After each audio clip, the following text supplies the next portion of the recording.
primeira parte, né, dessa série, eu gostaria de trazer uma palavra que, se eu fosse dar um título para ela, seria A Cruz é Eterna. Né? Então eu gostaria de convidar os irmãos a abrir em Apocalipse 1. Pedir para alguém aí da mídia pegar um copo de água para mim, por favor.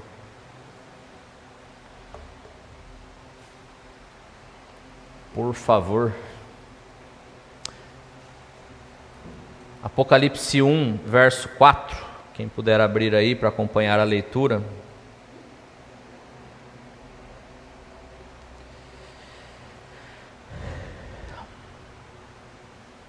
Bem, Apocalipse é bem difícil de achar, gente. É o último livro da Bíblia, tá?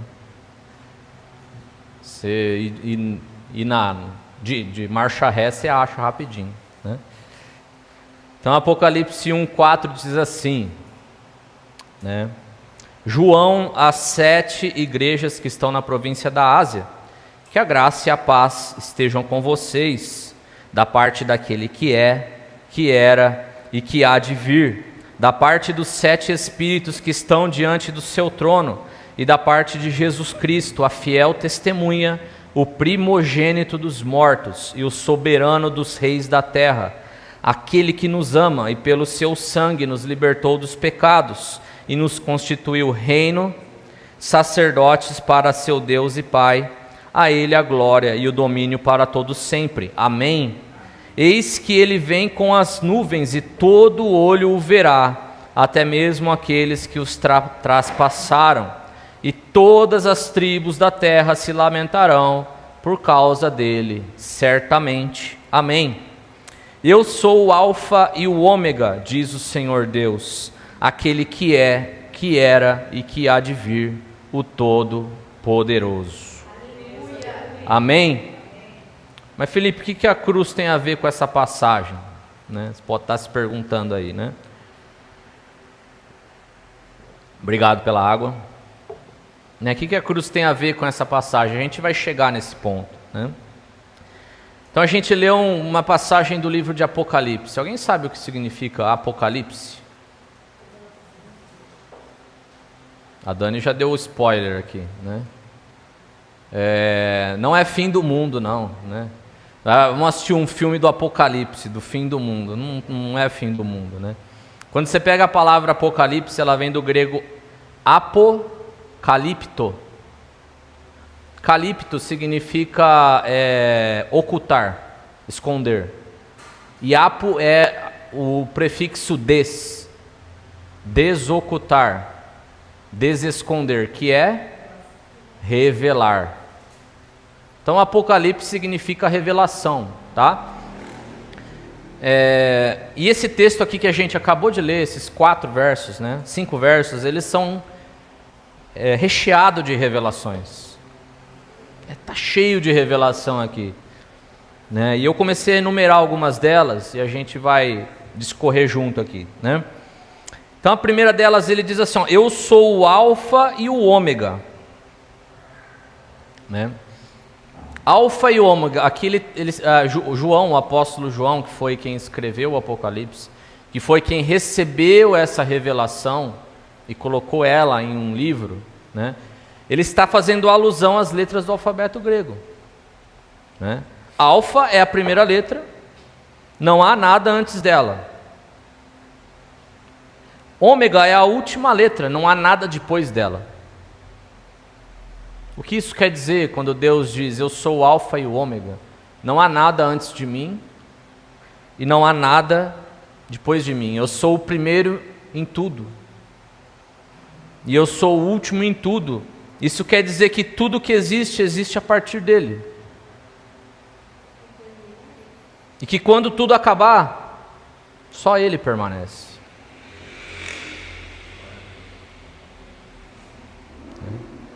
E aí ele diz assim, aquele que é, que era e que há de vir, o Todo-Poderoso, aquele que era, que é e que há de vir, aquele que sempre existiu fora da realidade do tempo, aquele que é eterno.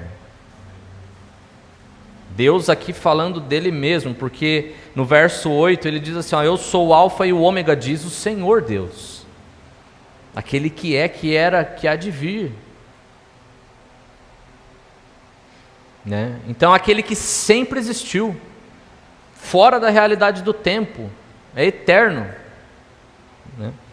E por último, um pouco acima ali no verso 5, né, ele diz assim, ó, da parte de Jesus Cristo, a fiel testemunha, o primogênito dos mortos, ou em algumas versões está o primogênito dentre os mortos, né?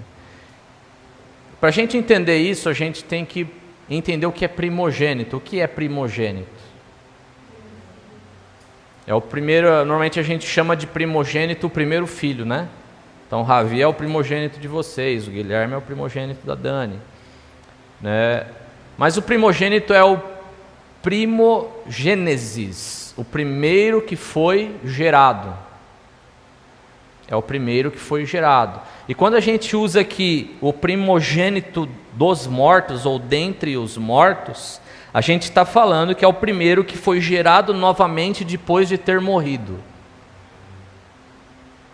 Certo? Então o primogênito dos mortos é aquele que foi o primeiro a ser regenerado, a ser ressuscitado dos mortos.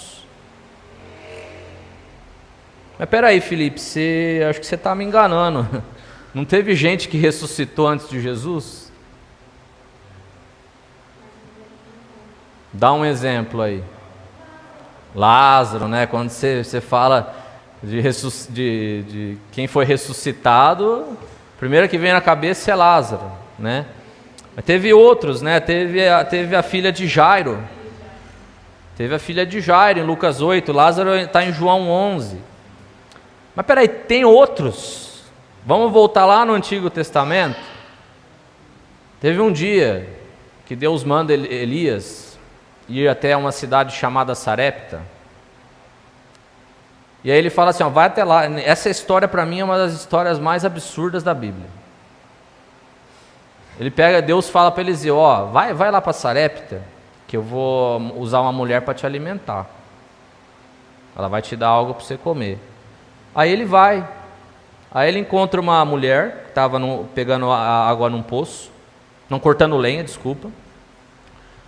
E ele fala assim, mulher, Deus me mandou aqui, você tem algo você tem água para me dar? Aí ela vai lá e dá água para ele. Ela fala assim, agora me faz um pão para mim comer. Aí ela diz assim, ó, tão certamente quanto vive o seu Deus, eu não tenho nada para dar para você. Eu só tenho um punhadinho de farinha e de azeite. E eu vou fazer um pão para eu comer com meu filho aqui. Eu estava cortando lenha justamente para isso. Eu vou comer e depois a gente vai morrer, porque a gente não tem mais nada. Deus, ele manda Elias para Sarepta, para uma mulher que não tem nada, dá comida para ele. Aí você pensa assim, se fosse comigo, eu ia falar, tá bom, então guarda para o seu filho, eu me viro, vou procurar comida em outro lugar. E ele fala, não, pega o que você tem, faz um pão primeiro para mim, e aí, tão certo como o meu Deus vive, não vai faltar nada de farinha e azeite para você. E aí a Bíblia diz que é isso que acontece. A mulher obedece ele. Que mãe em sã consciência obedeceria um cara que pediu comida que ela malemar conhece, né? Tá bom. E aí conta que ela fez isso, que ela fez o pão e que, por mais incrível que pareça, a farinha e o azeite não acabavam. Então você pensa assim, tem 2 potes, um de farinha e um de azeite. Todo dia ela ia pegando, ia fazendo comida e não acabava nunca. Você acha que multiplicação de 5 pães e 2 peixes é absurdo? Isso daqui é mais absurdo. Ela podia fazer um teste, não acaba nunca, deixa eu começar a tirar e jogar no chão. Se ela começasse a fazer isso, ia encher de farinha até o pescoço dela, dentro do pote. É um dos milagres mais absurdos da Bíblia.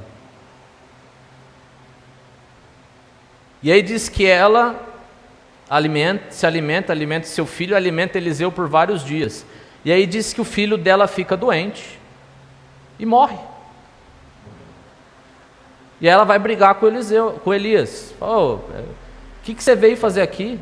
Era só para eu me salvar da fome para o meu filho morrer logo em seguida? Daí Elias meio que fica desesperado, pega o menino, sobe lá para o aposento dele, onde ele estava ficando, onde ele estava dormindo, e aí ele ora para o Senhor, e o Senhor revive o menino. Essa foi uma das primeiras ocorrências de ressuscitação na Bíblia. Então, Felipe, peraí, o que você está falando? Você está falando que, não sou eu que estou falando, é João, tá? Que Jesus é o primogênito dentre os mortos, mas muitos outros morreram antes e ressuscitaram. Mas aqui João está dizendo o seguinte, que ser o primogênito dos mortos quer dizer que Jesus foi o sacrifício antes de tudo existir. Como assim? Vamos ler João 17, verso 4 e 5. João 17, 4 e 5.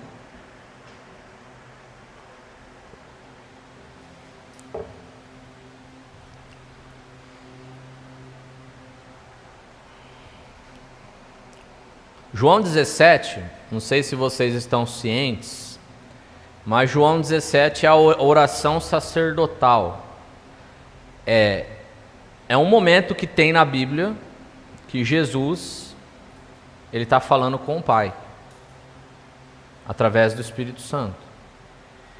Então é como se fosse o grupo de WhatsApp da Trindade. É ali um momento íntimo que dificilmente a gente vê em qualquer outro lugar na Bíblia. É Deus falando com Ele mesmo. Já parou para pensar nisso? É Deus falando com Ele mesmo. E aí ali Jesus diz assim para Deus, para o Pai, o Filho diz para o Pai: eu te glorifiquei na terra, realizando a obra que me deste para fazer. E agora, ó Pai, glorifica-me contigo mesmo com a glória que eu tive junto de ti antes que houvesse mundo. A Bíblia diz que ele abriu mão, da divindade dele para se tornar homem como nós. Então, antes que houvesse mundo, Jesus, o Filho, já estava lá com o Pai e era glorificado acima de todas as coisas. Salmo 90. Vou ler do 1 ao 4. Salmo 90, ele talvez seja o primeiro salmo que foi escrito. Não é o Salmo 1 o primeiro. Esse Salmo 90 é um salmo de Moisés. E talvez tenha sido, dentre todos os salmos, talvez ele seja o mais antigo. Vou aguardar um minuto aí para o pessoal abrir em Salmo 90. Eu vou ler do 1 até o 4, tá?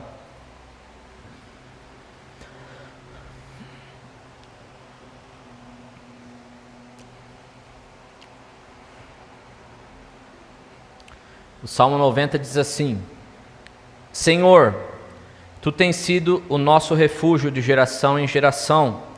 Antes que os montes nascessem e Tu formasses a terra e o mundo, de eternidade a eternidade, Tu és Deus. Tu reduzes o ser humano ao pó e dizes: voltem ao pó, filhos dos homens. Pois 1000 anos aos teus olhos são como o dia de ontem que se foi, e como a vigília da noite. Moisés declara assim ali no verso 2: de eternidade a eternidade, Tu és Deus. A gente precisa entender um pequeno detalhe aqui.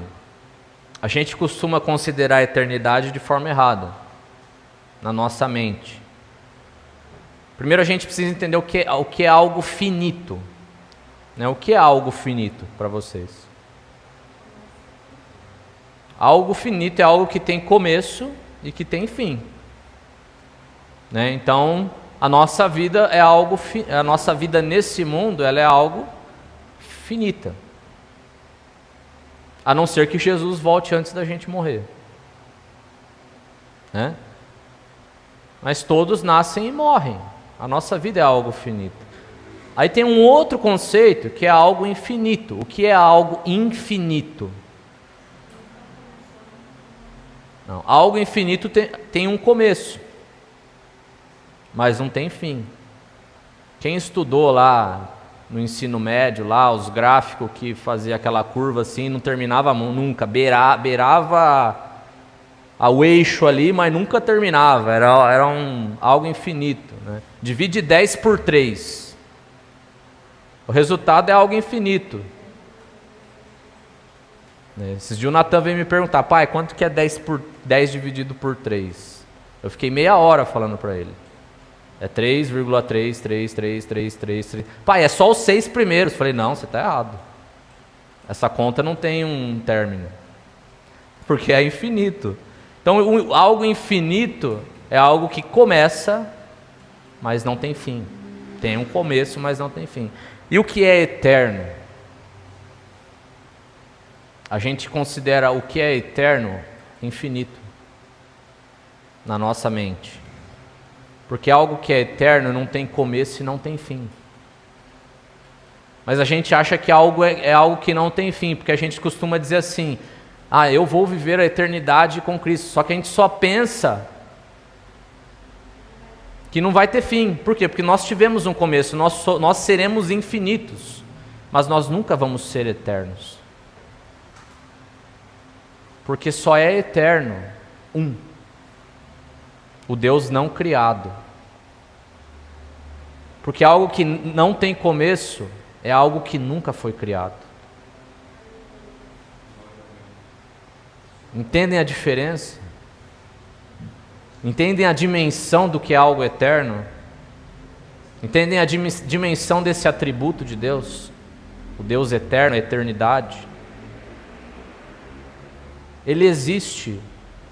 E para nós que temos uma cabeça limitada, a gente pode falar desde sempre. Mas para ele o desde sempre não existe. A gente vive com um relógio na cabeça. Porque nós não conseguimos pensar fora do tempo. Mas Deus, ele é atemporal, ele é eterno. Deus é eterno e Jesus, por ser Deus, também é eterno. É muito complexo para a nossa cabeça compreender isso, né? A gente só consegue entender Deus a partir da existência de Deus na nossa existência. Então, quando a gente pensa ali, eu me converti, nesse momento da minha vida, Deus passou a existir para mim. Só que antes de que esse mundo existisse, Deus já existia. Deus não já existia, Deus existe, porque o passado não existe para Ele. Eu não posso dizer que Deus existia. Deus existe. Inclusive, quando Moisés chega para ele e pergunta assim: quem você é, qual é seu nome? E ele responde o quê? Moisés, o que você é, Deus? Ah, Moisés, o é.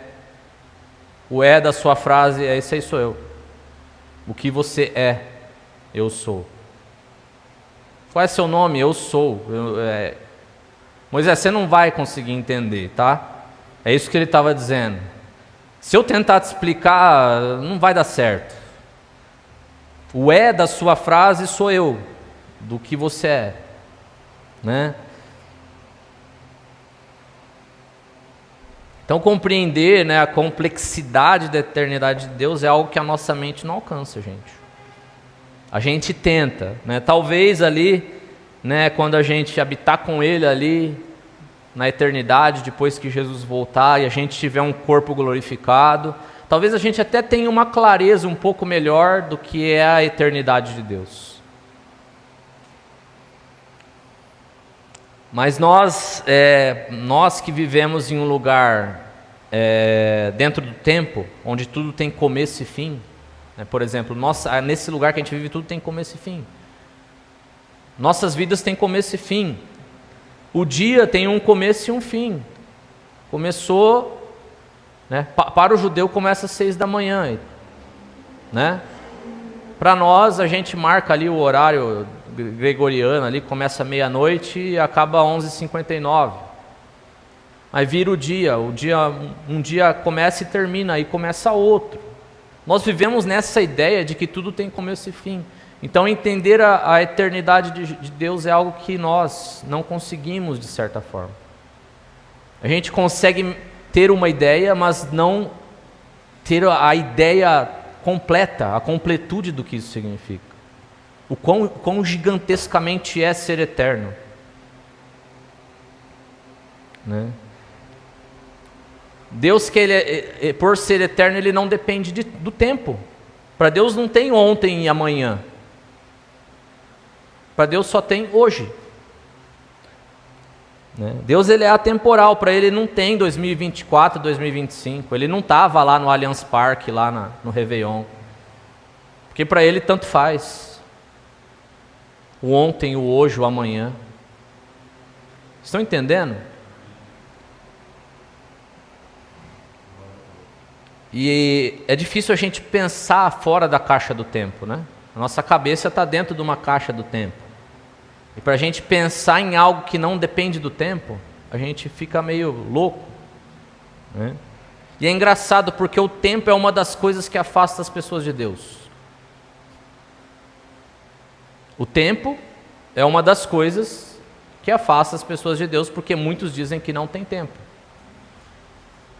Muitos ocupam o tempo com diversas coisas e não tem tempo para Deus, que é um ser atemporal, que é um ser eterno, que não depende do tempo. Olha que coisas supérfluas, né?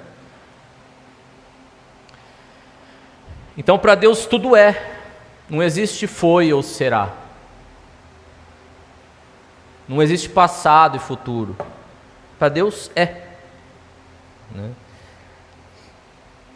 E quando Jesus ele cria todas as coisas, porque o Criador de todas as coisas é o Verbo, por ele, o Verbo se fez carne, por ele foram criadas todas as coisas que existem. Né? Quando Deus diz haja luz, Jesus é o haja. Então quando Jesus cria todas as coisas, o céu, a terra, o dia, a noite, aí o tempo passa a existir para nós. As suas criaturas, mas para o eterno não. Não sei quem é nerd e assistiu a série do Loki, né? E viu que o Loki lá, ele vai para um lugar fora do tempo, né? Fora das linhas temporais. E ali nada faz sentido, né? Ele chega lá numa gaveta de um escritório lá, do lugar lá que administra as linhas temporais, tem um monte de joia do infinito do Thanos lá. Não tinha sentido nenhum, aquilo não servia para nada ali. É mais ou menos isso, né? Fora do tempo é outra coisa, é outra realidade, né? Para Deus, Gênesis 1:1 ali no princípio, Deus criou os céus e a terra, e Apocalipse 22:21, né, que a graça de Deus esteja com todos vocês, é como se fosse um pequeno lapso. A história toda, para Deus, o começo, Gênesis 1 e Apocalipse 22:21, é um pequeno lapso. Algo assim, ó, passou. Porque o eterno ele é tão gigantescamente maior que o tempo, que qualquer espaço de tempo para Deus é insignificante.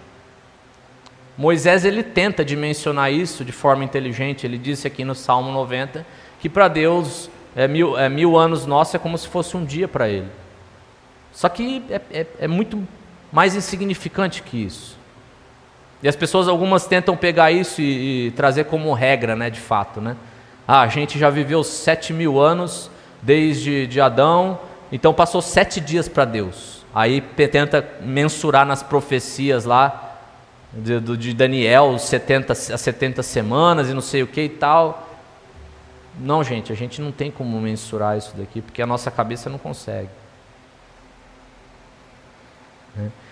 Mas Felipe, então o que a cruz tem a ver com a passagem que a gente leu no começo? E o que a gente falou de tudo aqui agora? A cruz tem a ver que o sacrifício de Jesus na cruz já havia acontecido desde antes da fundação do mundo, porque Jesus é eterno. ele vive fora do tempo. Então, desde sempre, a cruz já existia para Deus. Desde a criação de todas as coisas, desde da nossa criação, desde antes de Deus me criar, Jesus já havia morrido por mim. Então a cruz é eterna.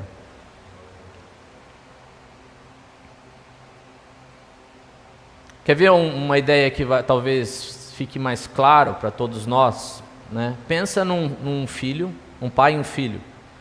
E esse filho ele adquire um problema no coração. E a única forma de salvar esse filho é ele recebendo uma doação de um coração.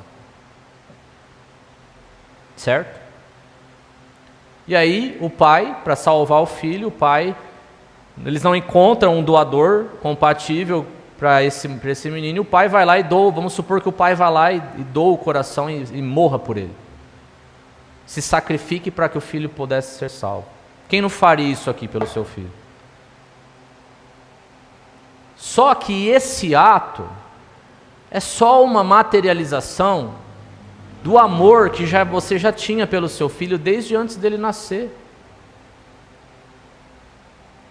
Então, desde antes, né, quando você conheceu o que seria a sua futura esposa, o seu futuro marido, vocês já planejavam, vamos ter um filho, um menino e uma menina, né? E aí você já começou a sonhar ali com o seu filho, desde antes dele nascer, e você já passou a amá-lo desde antes dele existir, desde antes dele ser concebido. E você, quando ele nasceu, você já o amava, você já tinha feito tudo por ele, tinha pago um pré-natal que foi carésimo. E ali, quando ele cresceu, você também deu tudo por ele. Por quê? Porque você o amava de uma forma que não era possível dizer. E ele não estava vendo isso. O quanto você o amava, o quanto ele era importante para você.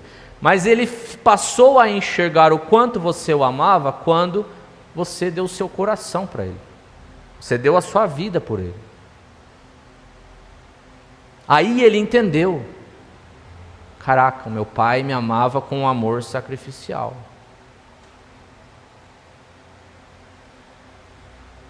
E a cruz é esse ato de entregar o coração. Já existia há muito tempo. Antes de Deus criar todas as coisas, o homem, o mundo, aquilo já estava estabelecido lá atrás. A cruz foi só uma materialização desse amor sacrificial de Deus por nós.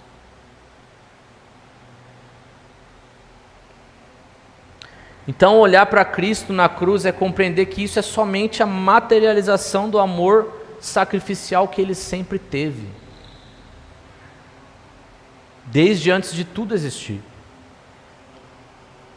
Cristo é amor, amor é sacrifício. Ele é um amor sacrificial antes de tudo existir. Então, quando Deus cria todas as coisas, Ele já cria na perspectiva do sacrifício. Como assim? Ele já sabia de tudo o que ia acontecer. Ele já cria sabendo que o homem pecaria, porque para o eterno tempo não existe. E é interessante porque o espírito da criação, a motivação da criação, é um espírito de doação e servidão. Já parou para pensar nisso? Como assim, Felipe? Ele já criou todas as coisas sabendo que tudo ia acontecer, então ele já criou na intenção de se doar, de servir. Jesus disse, eu vim aqui para servir. Mas isso é desde antes de lá atrás. Para nós lá atrás, para ele nunca existiu lá atrás. E o que a gente vê muito hoje no corpo de Cristo é pessoas querendo ser servidas, mas a criação do mundo já foi baseada num espírito, num sentimento de servidão. Olha só. Então Deus ele não foi surpreendido não, gente, pelo pecado do homem, não foi não. Ele não chegou lá, Adão, cadê você? Ah, Adão, onde você está? Ah, não acredito que você pecou, Adão. Ah, o que eu vou fazer? Isso não existiu não, gente. Ele chegou lá, esse Adão, deixa eu teatralizar aqui. Adão, cadê você? Eu sei que você está aí atrás. Vem aqui, eu vou te cobrir, Adão. Deixa eu só enganar ele um pouquinho, dizendo que eu não sei onde ele está. Deixa eu perguntar onde ele está, para ele não achar, não entender quem eu sou. Esse Adão e essa Eva, como que eu pude confiar neles? Meu Deus, estou muito decepcionado. Gente, decepção para alguém que é eterno não existe. Já parou para pensar nisso? Decepção para quem é eterno não existe. Né? Ai, deu muito trabalho criar o jardim, o mundo. Olha o jardim que belo que ele era, vou ter que refazer tudo. Não, ele já sabia. Né? E isso quer dizer que Deus já sabe do seu futuro. Ele não se decepciona com você.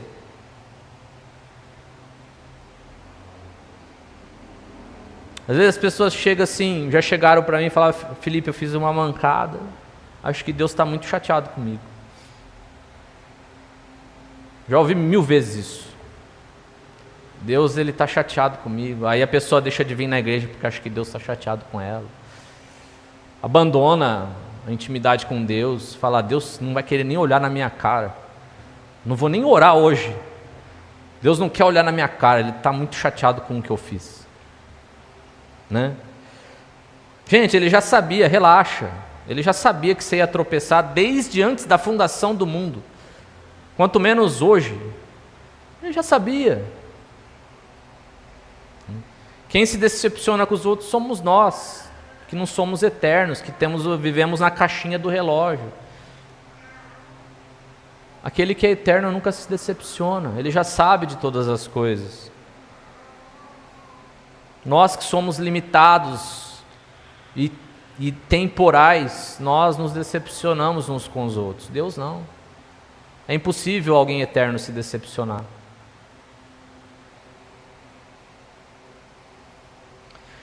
Nada surpreende aquele que é antes de todas as coisas. O sacrifício de Cristo já estava lá atrás. E os sinais de que Ele é um sacrifício eterno já está presente desde o Gênesis. Bota aí para mim Gênesis 3, 21. Se quiserem não precisam nem abrir, tá? Gênesis 3, 21. O Senhor Deus fez roupas de peles com as quais vestiu Adão e sua mulher. Ali, justamente depois desse episódio que eu teatralizei aqui. Ele acha Adão ali, escondido. Adão, por que você está nu? Eu não sabia que você ia ficar nu. Deixa eu cobrir você. E ele não fez roupas de pele com pele de árvore. Não existe pele de árvore. Ou seja, teve um sacrifício aqui. Algum animal precisou morrer para cobrir a nudez do Adão, para expiar o pecado dele. Desde aqui, de Gênesis 3, já tinha sacrifício. Para expiar o pecado do homem, já era uma tipologia de Jesus, alguém iria morrer para cobrir a nudez do homem.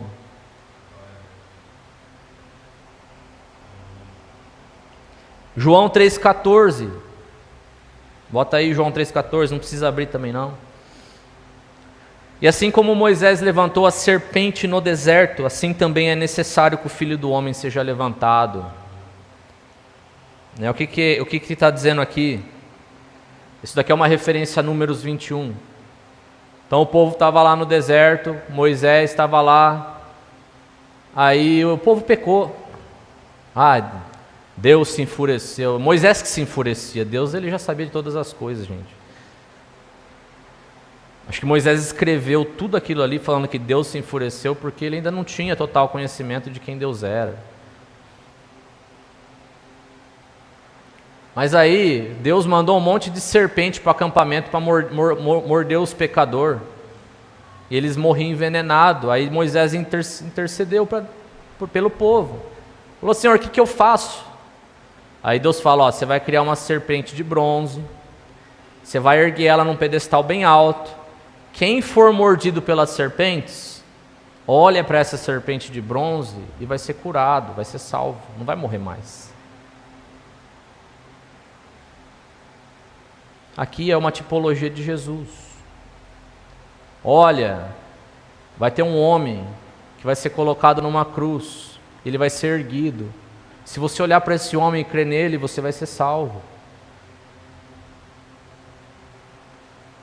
Estão entendendo?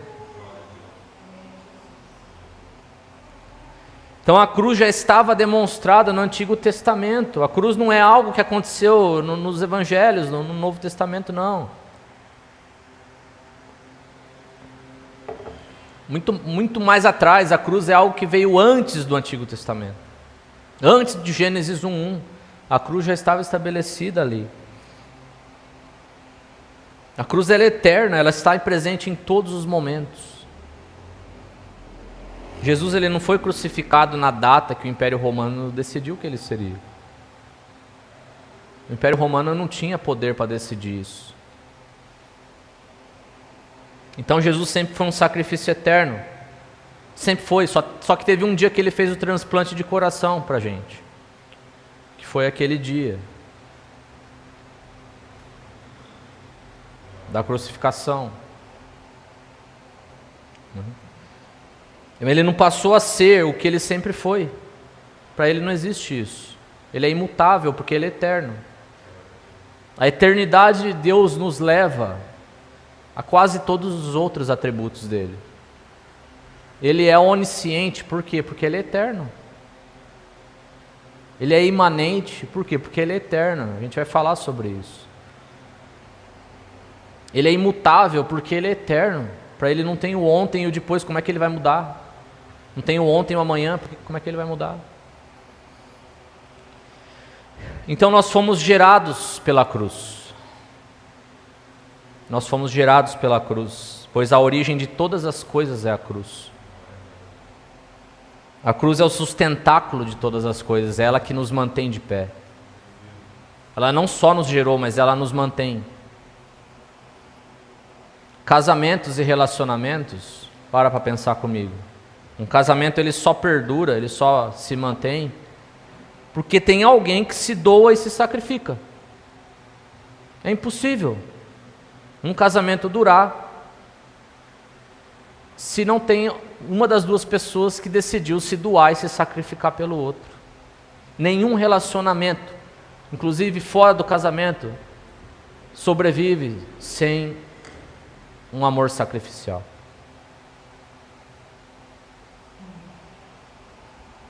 É a cruz que sustenta todas as coisas. É o amor sacrificial que sustenta todas as coisas. Porque sem sacrifício não há união. Esse mundo só existe porque existe amor sacrificial em tudo. Senão estava todo mundo se matando. Então é da cruz que nós surgimos, é a cruz que nos sustenta e é para ela que a gente vai retornar. Porque dele, por ele e para ele são todas as coisas. Apocalipse 13:8. Coloca aí para mim, por favor.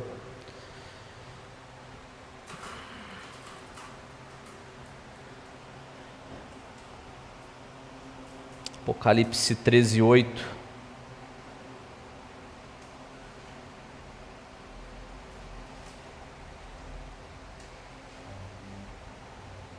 Apocalipse 13:8 está falando da besta, que é o anticristo. E adorá-la-ão quem? A besta. Todos os que habitam sobre a terra, aqueles cujos nomes não foram escritos no livro da vida do Cordeiro, que foi morto antes da fundação do mundo. Jesus foi morto antes da fundação do mundo.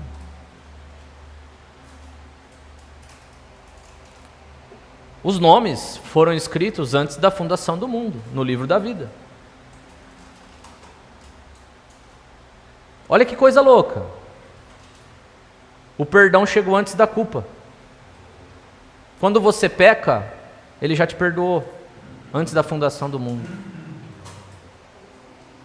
Só que isso não é motivo para a gente sair, vou pecar porque eu já fui perdoado. Se você fizer isso é porque você não está em Cristo. Porque você não entende que Ele te amou. Que Ele é um amor sacrificial. Né? Não vamos negligenciar isso. Né? Então, Deus que é eterno já nos perdoou antes de nós pecarmos. É uma coisa difícil de entender, né? Deus é amor sacrificial porque Ele é amor sacrificial. Ele não passou a me amar porque eu fiz tudo o que era certo. Ou eu obedeci Ele e cantei um louvor aqui hoje, Ele passou a me amar porque meu louvor foi verdadeiro. Não há nada que eu faça que vai fazê-lo Ele me amar, porque Ele já me amou. Ele me amou primeiro. Agora vocês entendem o que essa frase significa?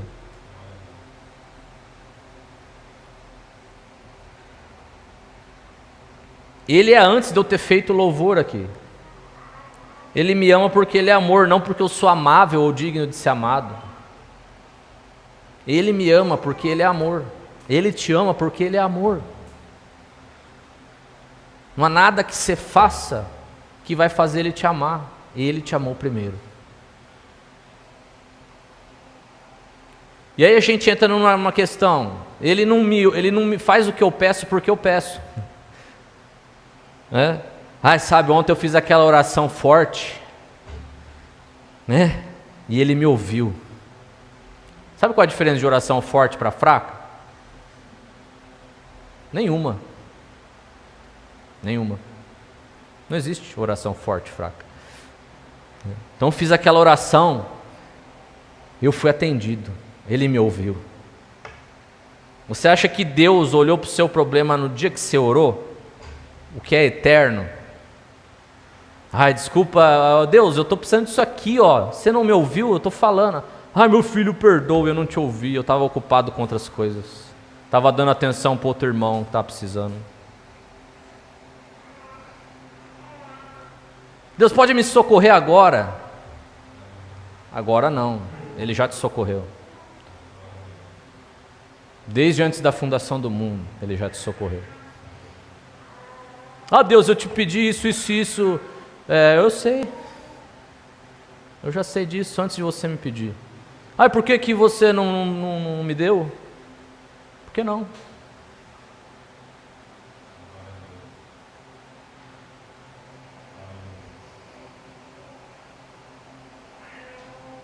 Ele não me ouviu porque eu orei, Ele já sabe antes de orar. Aliás, é isso que está escrito. Mateus 6,7 diz assim, e orando, não usem vãs repetições como os gentios, porque eles pensam que por muito falar serão ouvidos.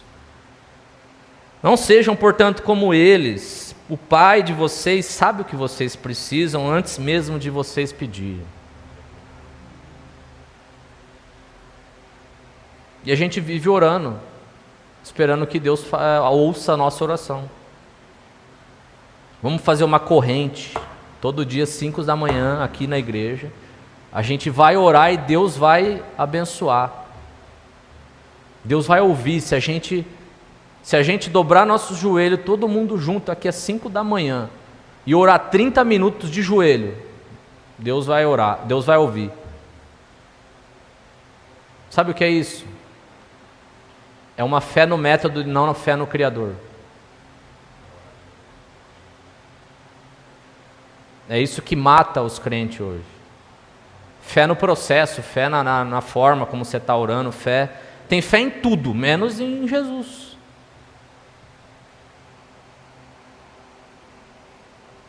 A fé é orar, né, e pedir aquilo que Ele já sabe. Nós não precisamos, Ele não precisa da nossa oração, porque Ele já sabe. Quem precisa da nossa oração somos nós mesmos, para trabalharmos a nossa fé, para aumentarmos a nossa fé, porque fé é pedir para Ele o que Ele já sabe e descansar. A fé se manifesta quando a gente não entra em desespero, e eu sei que isso é difícil. E isso talvez seja uma das coisas mais difíceis. Exercer a paz que excede todo entendimento. Porque quando a gente pede algo, a gente fica procurando entender o porquê que não acontece. E aí entra a paz que excede todo entendimento. A paz que você tem quando você pede algo, mas você não precisa entender. E aí você tem paz. Mas quando você sabe que Ele é eterno, Ele já sabe o que você precisa, e Ele já te abençoou desde antes da fundação do mundo, isso talvez te dê uma paz. Isso talvez com essa palavra hoje, você saia daqui com a sua fé fortalecida. Porque você está conhecendo um pouco mais do quão majestoso e grande Deus é. Né? Então, para fortalecer a sua fé, saiba que o Senhor que te ama antes de você existir, é o Senhor que te guarda. Não se desespere. Ele sabe já de todas as coisas que você precisa.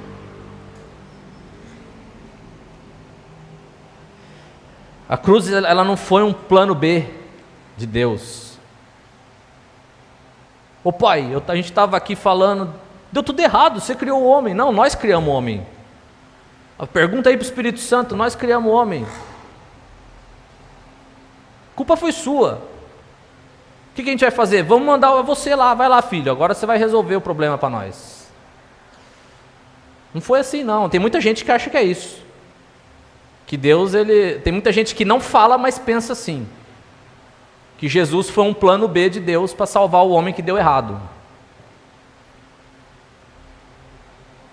Ai droga, vou ter que mudar meu plano. Jesus, você vai ter que ir lá, não vai ter jeito. Deu tudo errado, o homem não presta.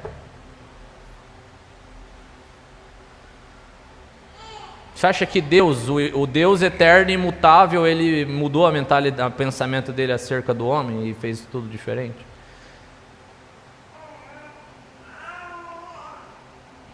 Eu estou teatralizando aqui, mas muita gente pensa assim, pensa que é isso que aconteceu. Infelizmente. E é muito doido para a nossa cabeça, que funciona como um relógio, imaginar a eternidade de Deus. É muito doido.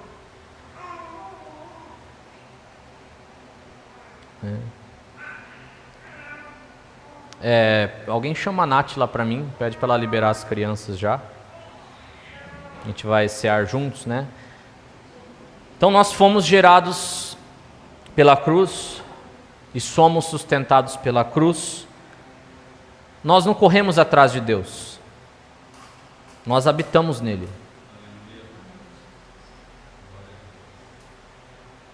Olha que doido. Deus, ele é maior que a história.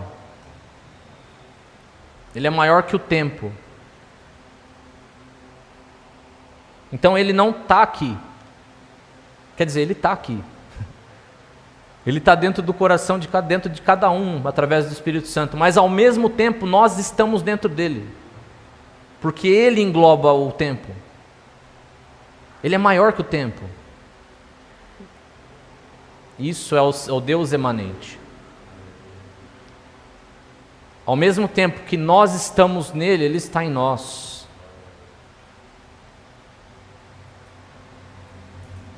E aí você fala, vou buscar a presença de Deus, você já está nele. E ele fala, ó, fica tranquilo, aquele que me buscar, vai me achar. Aquele que me buscar de todo o coração, vai me achar, eu estou aqui. Relaxa. Não se desespere. O tempo está contido no Deus eterno e não é Ele que vem para o tempo.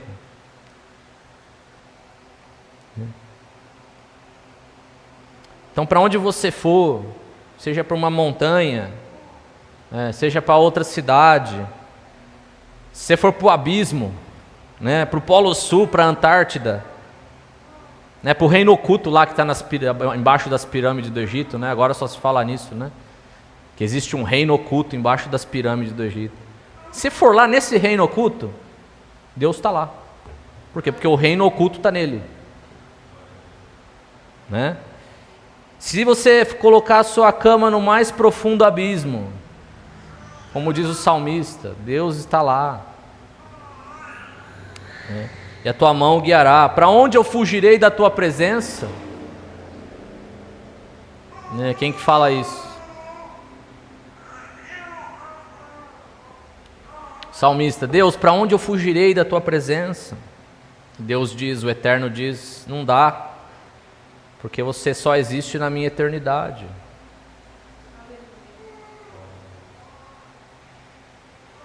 Isso muda a forma que a gente pensa a respeito de tudo que a gente vive, não muda?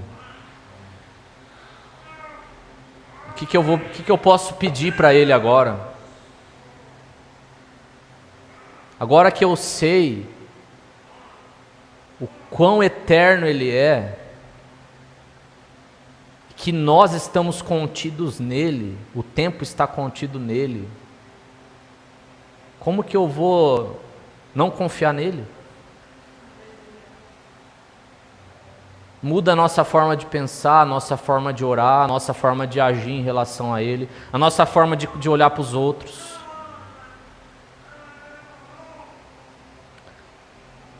Então, a cruz, ela é eterna. A cruz, o sacrifício de Jesus na cruz, ele aconteceu desde antes da fundação do mundo. Ele só foi materializado ali naquele momento da história, mas ele já existe desde antes.